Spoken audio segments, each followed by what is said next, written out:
Europe లో భారతీయులకు free education. మరిన్ని వివరాలకు Videsh consult 9676502888. Hi viewers, India's largest digital media network Suman టీవీకి స్వాగతం. ప్రస్తుతం మనతో ఉన్నారు psychologist and story teller Shailaja గారు. అమ్మ నమస్తే. అమ్మ నమస్తే మా అమ్మ, ఇప్పుడు చదువు గురించి మనం మాట్లాడుకుంటే పిల్లలు చదువుకోవాలి అంటే వాళ్ళకి అంటే ఇంట్రెస్ట్ ఉన్న పిల్లలు కూడా ఉంటారు. అట్ ద సేమ్ టైం చదువు అంటే వద్దు అన్న పిల్లలు చాలామంది ఉంటారు. ఏడుపులు, ఎక్కడ లేని కడుపు నొప్పులు అప్పుడే వస్తాయి. ఇంకా వాష్రూమ్కి అప్పుడే వెళ్ళాలి, బుక్ తెరవరా అంటే ఫస్ట్ వాళ్ళు పోయేది వాష్రూమ్ అని వెళ్ళిపోతారు. ఏడ్చి ఏడ్చి ఏడ్చి వామిటింగ్ చేసుకుంటారు. అంటే ఆ చదువు అంటే వాళ్ళు అంత ఇదిగా చూస్తారు, మొండిగా ఉంటారు చదువు విషయంలో. అదే మీరు ఆడుకోమని చెప్పండి, మొబైల్ ఇవ్వండి, అల్లు పెరగకుండా మొబైల్తోనే ఉంటారు. చదువు దగ్గరకు వచ్చేసరికి పిల్లలు ఎందుకు ఎంత మొండిగా ఉంటారు? సో ఏదన్నా ఒక కథ రూపంలో ఫస్ట్ పిల్లలకి చెప్పాలి. ఒకటి నాన్న ఏంటంటే పిల్లలు ఎలా అంటే మనం చెప్తే వినరు, మనం చేసేది చేస్తారు అంటారు. వాళ్ళకి చదువుని ఇంట్రడ్యూస్ చేయడం ఈజీగా చేయాలి. ఒకప్పుడు చాలా అలా బలవంతంగా ఉండేది, రాయి అని గట్టిగా కొట్టడం చేయడం. ఇప్పుడు చూడండి కొంచెం మాంటిసోరీ సిస్టమ్ ఈజీగా వచ్చింది, చాలా ఈజీగా వచ్చింది. ప్లేవే మెథడ్ వచ్చింది. పిల్లలు స్కూల్కి వెళ్ళటానికి హ్యాపీగానే వెళ్ళే పిల్లలు చాలా, మీరు అన్నట్టు చాలా మంది ఉంటున్నారు. ఎక్కడో అంటే మనం హ్యాండిల్ చేసే విధానం కూడా, మనం ఎంతైతే వాళ్ళని ఎందుకు చదవట్లేదు అని దెబ్బలాడతామో వాళ్ళు అంతా రివర్ట్ అవుతూ ఉంటారు. అంటే దాన్ని మనం ఒక పెద్ద భూతం లాగా పెద్ద దేనిలాగానో పిక్చరైజ్ చేస్తాం. సో ఇంట్రెస్ట్ కలిగేలా చెప్పము. దాంతో ఏమవుతుందంటే వాళ్ళు ఓకే అదేదో చాలా పెద్ద బాధ, పెద్ద కష్టం, ఇది నా తలకి మించిన పని నాతో అవ్వదు అనుకుంటారు. సో మనం చెప్పే విధానంలో కూడా చాలా ఉంటుంది. మీరు అన్నట్టు పిల్లలకి చెప్పాలి అంటే ఓ చిన్న కథ ఖచ్చితంగా. ఎందుకంటే ఇలాగే ఒక వ్యాపారస్తుడు ఉంటాడనమాట. ఆయనకి 2 కొడుకులు. ఆయన చాలానే సంపాదించారు, అంతా బాగానే ఉంది. కానీ ఎందుకో అనిపించింది, నాకు ఏదో సెన్సిటివ్గా లోపల థాట్ వచ్చిందనమాట. నేను మీకు ఉన్నదంతా ఇచ్చేస్తాను, 2కి సమానంగా, నేను కాశీ వెళ్ళిపోతాను అంటాడు. అనేసి అంటే పెద్ద కొడుకు అంటాడనమాట, నాన్న నాకు ఆస్తొద్దు, నేను వెళ్ళి దేశంలో అన్ని యూనివర్సిటీస్లో చదువుకుంటాను, నాకు అలా అరేంజ్ చేయండి డబ్బులు. అప్పుడు చిన్నోడు అంటాడు, నాన్న నాకేదైనా పర్వాలేదు, ఏదైనా తీసుకుంటాను, నీ వ్యాపారాలు అవన్నీ నేను చూసుకుంటాను, నువ్వు స్థిమితంగా హాయిగా వెళ్ళు నాన్న అంటాడు. అంటే ఏమన్నా వాడు లోపల అనమాట ఏదో డాన్స్ చేసేసుకున్నట్టు హ్యాపీగా అయిపోతాడు, అంతా నాకే అన్నట్లయినా వద్దన్నాడు కదా అని. సో ఇంక వీడు చదువుకోక్కర్లేదు, ఏం అక్కర్లేదు, ఆ బిజినెస్లు చూసుకుంటే చాలు, జిందగీ బన్గా అనుకుంటాడు. సరే అన్నేమో అలా వెళ్తూ ఉంటాడు యూనివర్సిటీస్కి అన్ని, తండ్రి కాశీకి, అన్న యూనివర్సిటీస్కి, ఇతనేమో చిన్నవాడు ఈ బిజినెస్లు డెవలప్ చేసుకోవడం, చక్కగా స్థలాలేనా పొలాలేనా తర్వాత బిజినెస్ అయినా అన్నీ చూసుకుంటూ ఉంటాడు. సరే లైఫ్ నడుస్తూ ఉంది. సరే మనం చూస్తూ ఉంటాం కదా, షార్ట్ సర్క్యూట్స్ అవుతాయి, పెద్ద పెద్ద బిల్డింగ్స్ కాలిపోయాయి అంటారు, వరదలు వచ్చాయి అంటారు, అలాగే వర్షాలు పడలేదు అంటారు, కరువు అంటారు. సో పాపం కొంతకాలం అయ్యేసరికి 1 సంవత్సరం ఇలాగా, 1 సంవత్సరం అలాగా, 1 సంవత్సరం ఇంకోలాగా, అలా అలా అలా అయ్యేటప్పటికి ఈ తమ్ముడి దగ్గర ఏమీ మిగిలిన పరిస్థితి. ఇంకా తమ్ముడికి ఏం చేయాలో అర్థం కాదు, ఊరు వదిలిపెట్టి వెళ్ళిపోవాలా, అప్పుల బాధ, తిండి గడవట్లేదు, చేద్దామంటే ఏమీ చేత కాదు, ఆ నాన్న చేసిచ్చినవి ఉన్నవి అట్ని పాపం చేసుకుందాం అనుకుంటే అతని అదృష్టమో తెలియదు, ప్రకృతి వైపరీత్యమో తెలియదు, అతనికి ఏమీ లేకుండా అయిపోయింది. సరే ఇంకా ఇల్లు వదిలిపెట్టి వెళ్ళిపోదామా అనే టైంలో అన్న వస్తూ కనపడ్డాడు.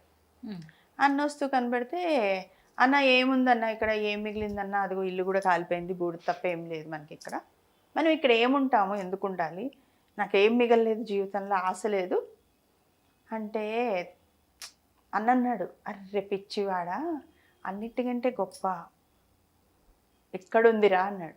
ఏముందన్న అక్కడ, ఏముంటే ఏం లాభం, ఏమొస్తుంది అన్నాడు. లేదురా, విద్య అనేది కనపడని విత్తము, ధనం కనపడదు, ధనం ఏమంటే దొంగలు దోచుకోలేరు, ఎవరు ఎత్తుకెళ్ళలేరు, కాల్చలేరు, సో వరదల్లో కొట్టుకుపోదు, మనం ఉన్నంతకాలం మన బ్రెయిన్లో ఉంటుంది. ఇప్పటికి కూడా మించిపోయింది ఏమీ లేదు. చక్కగా నేను వెళ్ళాను కదా, మొత్తం విద్య అంతా సంపాదించుకుని వచ్చాను కదా, ఏ అరుగు మీదో మళ్ళీ మొదలు పెడదాం, చిన్న గురుకులంలాగా మళ్ళీ సంపాదిద్దాం, మళ్ళీ పైకొద్దాం అని చెప్పేసరికి తమ్ముడికి అప్పుడు అర్థమైందనమాట. నాన్న ఆస్తి నాకు వస్తుందని సంతోషపడ్డాను, కానీ నేను చదువుకోవాలి, నేను ఎందులో ఉన్న ఒక ఏమంటాం నైపుణ్యం సంపాదించాలి, లేకపోతే నా సొంతంగా నేను ఏదైనా చేయాలి అనే థాట్ నాకు రానందుకు ఇదంతా జరిగింది. నాకంటూ నేను ఏదన్నా ఒక స్కిల్ డెవలప్ చేసుకుంటే, విద్య అంటే ఒక చదివే కాదు కదండి, విద్య అంటే ఎనీ స్కిల్, ఏదైనా విద్యే. సో ఏ విద్య ఉన్నా కూడా ఉపయోగపడుతుంది జీవితానికి. సో ఇది నేర్పాలి పిల్లలకి మనం.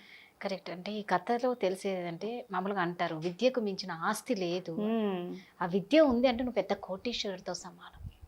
అంతే కదా, లోపల ఉంటుంది, బయటకి ఏం కనపడదు. ఎవరు దొంగలించేది కాదు, ఎత్తుకపోయేది కాదు. అది ప్రాపర్టీ అనేది మనం ఉన్నంత వరకు మనతో పాటు ఉంటుంది. సో అది పిల్లల్లో నెమ్మదిగా చెప్పాలి. కొంచెంసేపు చదువుకో, కొంచెంసేపు ఆడుకో. అంటే వాళ్ళకి మనం చెప్పడంలోనే ఉంటుంది, నువ్వు కొంచెం చేసి ఈ కొంచెం చేసిన తర్వాత ఆడుకో. సో ఇది ఆడుకుంటే నీకు మొబైల్ ఆడితే వచ్చే స్కోర్ తోటి మార్కులు రావు కదా, మార్కులు వస్తే ర్యాంక్ కదా, ర్యాంక్ వస్తే మెడల్ కదా, యూ విల్ బి స్పెషల్ కదా. సో ఇట్లా చిన్న చిన్న చిన్న మోటివేషన్స్, వాళ్ళని పక్కన కూర్చోవడం, పుస్తకాలు ఇచ్చేసి నువ్వు చదివేసుకో అనడం అస్సలు కాదు. మనం వారితో ఉండాలి, వాళ్ళకి అది ఎందుకు అనేది అర్థం అవ్వాలి, అప్పుడే వాళ్ళకి దాన్ని శ్రద్ధ కలుగుతుంది. ఏంటంటే చాలా మంది ఏం చేస్తారంటే, ఓకే అంటే పిల్లలు అలా ఉంటారు కాబట్టి హాస్టల్లో పడేస్తాం అంటారు. హాస్టల్లో పడేయడం అనేది అదేం పెద్ద విషయం కాదు, కానీ ఎక్కడ వేసినా వాళ్ళకు తెలియాలి కదా. తెలియాలి, రైట్. నువ్వు ఎక్కడ వేసినా, ఇంట్లో ఉన్నా హాస్టల్లో వేసినా, అసలు వాళ్ళకు చదువు ఎందుకు మనకు అవసరం అనేది పిల్లలకి తెలియాలి, రైట్. అది చేయడం కోసమే రకరకాల మార్గాలు. ఆ మార్గంలో ఈ కథ కూడా ఒకటి. ఎవరైనా బాగా చదువుకున్న వాళ్ళని, మంచి పొజిషన్లో ఉన్న వాళ్ళని చూపించడం, అవన్నీ అప్పుడు చేయాలి. మళ్ళీ ఎప్పుడు కూడా కాదు. కొంతమంది అలాగే చేస్తారమ్మా, ఇదిగో చదవకపోతే నువ్వు అక్కడ చాయ్ కొట్లో చాయ్ అందిస్తూ ఉంటావు, హోటల్ టిఫిన్ ప్లేట్స్ ఎత్తనీకి వాటికి అని, అంటే వాళ్ళ భయం వాళ్ళది. ఒక్కొక్కరు ఒక్కొక్క రీతిలో చెప్తూ ఉంటారు. కాకపోతే పిల్లలకి ఎంత చెప్పినా వాళ్ళకి అర్థం కాదు. ఎందుకంటే ఇప్పుడు ఏదన్నా ఒక కథ రూపంలో క్లియర్గా వాళ్ళకి నీట్గా చూపించాలి, ప్రాక్టికల్గా చూపిస్తే గానీ వాళ్ళకి అర్థం కాదు. మనం కొట్టినా రాదు, తిట్టినా రాదు, చదువు అదే వాళ్ళకి. అంటే దిస్ ఇస్ ఆల్ కండిషనింగ్ నాన్న, దిస్ ఇస్ ఆల్ కండిషనింగ్. వాళ్ళని ఆ కండిషన్లోకి తీసుకెళ్ళాలి అన్నమాట. సో అది పేరెంట్స్కి ఆ ఓపిక, ఓర్పు ఆ చిన్న పిల్లలప్పుడే కావాలి. ఇక్కడ ఇదంతా మళ్ళీ కావాలి అంటే టైం స్పెండ్ చేయాలి. టైం కూడా ఎలా స్పెండ్ చేయాలి? క్వాలిటీ టైం స్పెండ్ చేయాలి. సో క్వాలిటీ టైం స్పెండ్ చేయాలి అంటే కొంతమంది అనుకుంటారు ఏమైనా కొనిచ్చేస్తే అయిపోతుంది, మేము ఇచ్చేసాం, మేము ప్రేమిస్తున్నాం, మేము జాబ్కి వెళ్ళిపోతున్నాం, దాని బదులు ఏదో ఒకటి కొనిస్తే అయిపోతుంది. లేదు, మీరు ఓ పజిల్ కొనిచ్చినా, ఓ పుస్తకం కొనిచ్చినా, వాళ్ళకి దాన్ని ఎలా వాడాలి, ఎలా ఆడాలి, ఎలా చదవాలి పేరెంట్స్ ఉండి పక్కన చూపించి నేర్పించి ఒక గాడిలో పడేసుకోవాలి. కొనిచ్చడం వల్ల రాదు వాళ్ళకి, కొట్టడం వల్ల కూడా అందరూ బాగా కొడతారు మామూలుగా. అదే ఇంక ఇంట్లో ఉన్న వాళ్ళ మీద కోపం అంతా పిల్లల మీదే పడుతుంది ఆ టైం. అవును. అంటే మనకి ఇప్పుడు మనం చేస్తుంటాం ఇవన్నీ, ఏ ఛానల్లో ఏది చేస్తామో అదే చేస్తాం. సో అలా ఎవరి మీద కోపం ఎక్కడ చూపించాలో అక్కడ చూపించడం కూడా, ఆ కోపం కూడా అది చాలా వీపు మీదే ఉంటుంది పాపం. అది చాలా పొరపాటైన విషయం. థ్యాంక్ యూ సో మచ్ అమ్మా. నమస్తే.